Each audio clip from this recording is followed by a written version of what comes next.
Preview the spring football game, which is coming up, by the way, on Saturday, April 20th at 1 p.m. Alumni stuff happening earlier in the day, though. I think it was an alumni flag football game at 10 a.m. over here. Correct. We're going to have our third annual alumni flag football game. We'll do it in the Heminger. That way we don't have to worry about the weather. Yep. And we had a good turnout last year. The guys had a lot of fun, and so hopefully we're going to grow on that. People can go to the alumni page on the Tiffin University alumni page on Facebook and find out more information on how to register and things like that. Yes, and also on our Twitter account, which is connected to our football website. All right. Well, the off season. You talk about football, three things come up all the time: bigger, faster, stronger. And I'm sure that if not all those three are a point of emphasis in the off season, I'm sure at least the stronger is, because you go up against some real men in the GLIAC. Sure. We had 8 weeks of our off-season conditioning and training, and that started basically as soon as the guys got back from the holidays. Mm-hmm. So you're looking there, beginning of January. And Josh Eisen, my linebackers coach and strength coach, does an excellent job in the weight room. And we pushed the guys to the limit this off-season, challenged them every day. The entire coaching staff's in there with them every day, and making sure we get the most out of them. So, this off-season, very, very excited about it. We had 51 guys that squatted over 400 pounds or more. We had 35 guys that benched over 315 pounds or more, and 24 guys that cleaned over 275 pounds or more, which, that one right there, that number needs to continue to improve. But, you're still talking about a football team that, we probably had 35 true freshmen in there, with 20 of them playing a lot last year. Yeah. So that's what's exciting about going to the spring, is we got some really good young talent. We had a good 8 weeks of off-season training with them. They got bigger, faster, stronger, as you commented on. And now we're getting to kind of, play with our new toys out there at spring practice. Now, what in your experience coaching and playing college football, when does a player really grow up the most? Is it that freshman to sophomore, junior, senior? Or is everybody different? Yeah, I think everybody's different. I think every position's a little bit different. The offensive line is a position where those guys got to be men. And it takes those guys a little bit longer to get bigger and stronger. They're already big guys, but for them to be in the fight in the trenches every down up against seniors and juniors, you got to be a grown man. Well, And, one of my favorite lines of the entire season last year, I can't remember which one of your assistant coaches said it to you, was, "Coach, you realize our two guards don't even shave yet." Yeah, and if there would have been a cliff somewhere around here, I'd have been on top of that cliff and jump off when he reminded me of that. Yeah, well, the offensive line, let's start there. You got some freshmen who got a lot of playing time last year out of necessity. Sure. That's going to really help as you grow your depth. And you're running some good recruits in the offensive line as well. Well, yeah, we signed 4 offensive linemen that'll be joining us in August. But a year ago, we signed 5 freshman offensive linemen, and when we recruited them, we told them, "Hey, you're going to have an opportunity to come in here and compete early," but we didn't know it was going to be that fast. And you already refrained to this earlier, is that we had 3 knee injuries in the second game of the season, and those guys were gone for the year. So we had to plug in 2 true freshmen, one being Max Pollum at right tackle, one being Marcello Brown at left tackle. Then we had a guard that was a true freshman, ended up playing a lot inside. Well, getting those 3 guys through this 8-week off season, their bodies have changed. They look like offensive linemen now. They don't have the the young baby face, and I think some of them are shaving now. I hope so.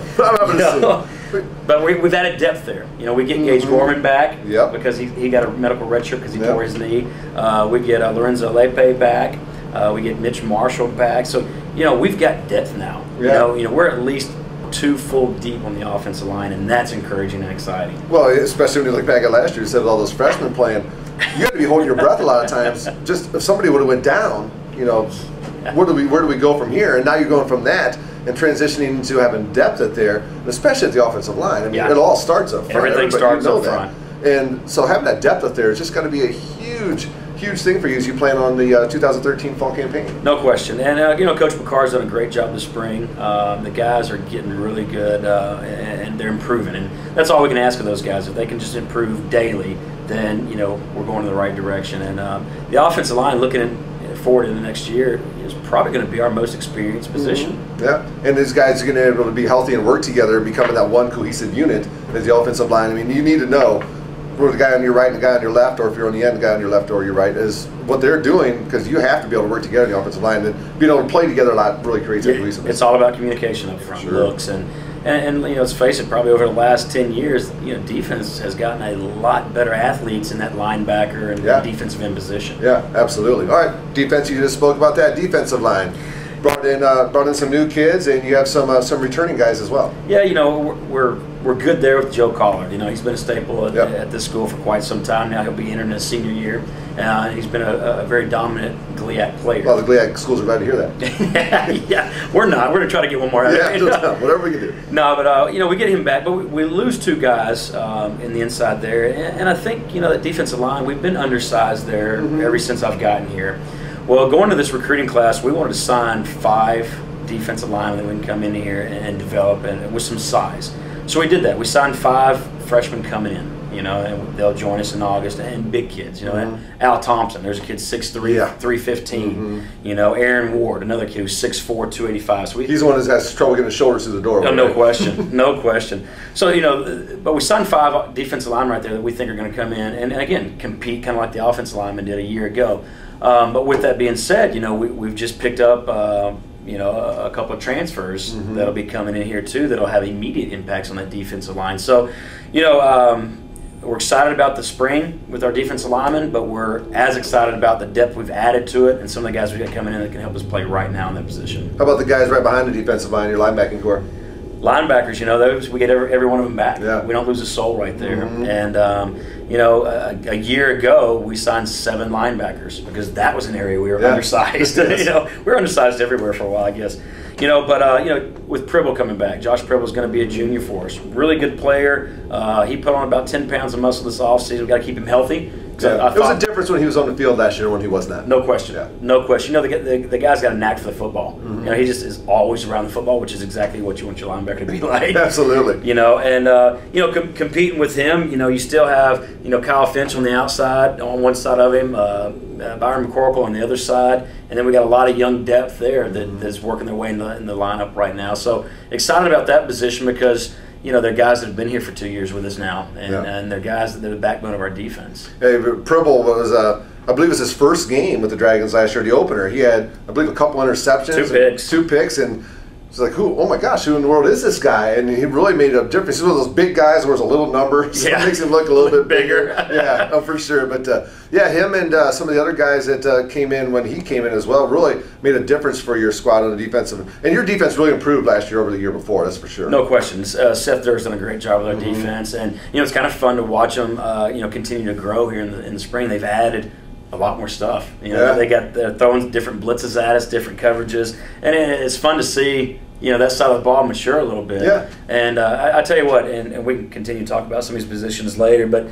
we've got some leadership on that side of the ball. And with Antonio Eder at the corner position, Pribble right there at the linebacker position, and then Joe Collard up front. We kind of got a leader at every single major position right there. And then you throw in Stephon Willis, who started 6 games for us last year and was honorable mention all conference as a true freshman. Yeah, he played fantastic when he got in the starting lineup last year. The kid is really good. Very rangy, tough-nosed kid, smart, and can fly. Yeah. He's a steal for us right there. Yeah, he's a good tackler, too, if I remember correctly. He's a good player. You talk about Coach Durr, you brought him in to run your defense, and last year during the season, we had some of your defensive players come on the program with us, and they talked about how much they liked Coach Durr and liked playing for him. Boy, you can get a whole lot more out of the kids if that communication level's there. There ain't no question about that. But you take Joe Collard, for instance. He's going into his 4th year here, and he had 4 different defensive coordinators.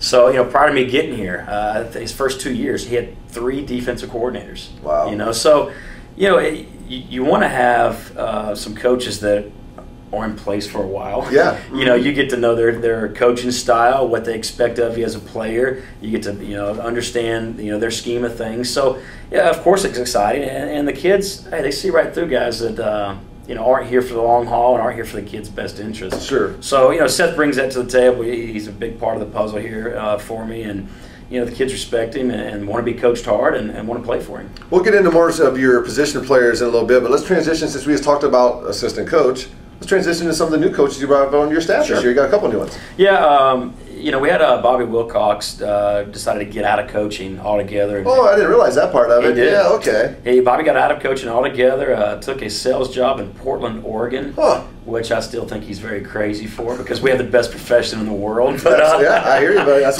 why I try to hang out with you guys. To each his own. And when he listens to this, he'll be calling me, giving me a hard time about it. But no, I hated to lose Bobby, a really good coach and a really good friend as well. But that gave Seth the opportunity to move back into the secondary, which he's very comfortable with. Seth played linebacker, coached the secondary for a while, so it was an easy transition to move him back there. And then we hired a new defensive line coach we've had on the show, Glenn Schoitzo, and he is a really good football coach. Kids love him. He works hard. He gets down in the trenches with them. He played O-line, D-line, so he knows what it's like down there. But he's a good hire, really good hire. He's meshed great with the program, with the team, with the coaching staff. Seems like a lot of fun too. He is. Yeah. He is. He's a very quick-whipped person. Yeah, absolutely. And then on the offensive side, we hired Dave Bukar as our offensive line coach. And Dave, a lot like Glenn, he's a football junkie. And he's in the office right now. I saw him. When he got here, I was surprised. Working on X's and O's right now. I tell him every once in a while, hey man, go home and eat and sleep a little bit. You'll be here a lot in the fall. Yeah, exactly.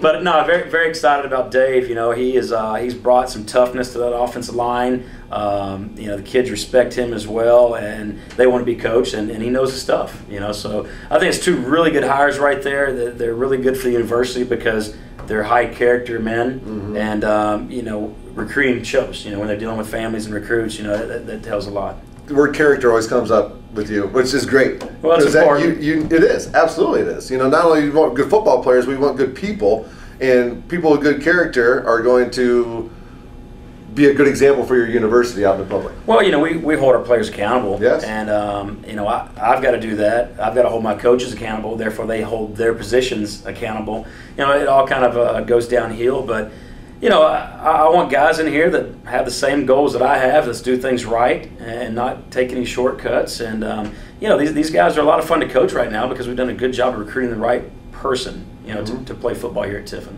All right, well, let's step aside and take another break. And when we come back, we'll kind of break down the positions so far here throughout the spring, and then look forward to what we're going to get accomplished as we lead up to the April 20th date for the spring game at Frost County Stadium at 1 p.m. on April 20th. Don't forget the third annual flag football alumni game, 10 a.m. right here in the Heminger Center on the campus of Tiffin University. Let's step aside and take a break. When we come back, we'll talk about the positions and how they're getting their work in here in the spring football practice for Tiffin University football. Back after this, it's a Gary Goff Show on WTTF and Cool FM 93.3.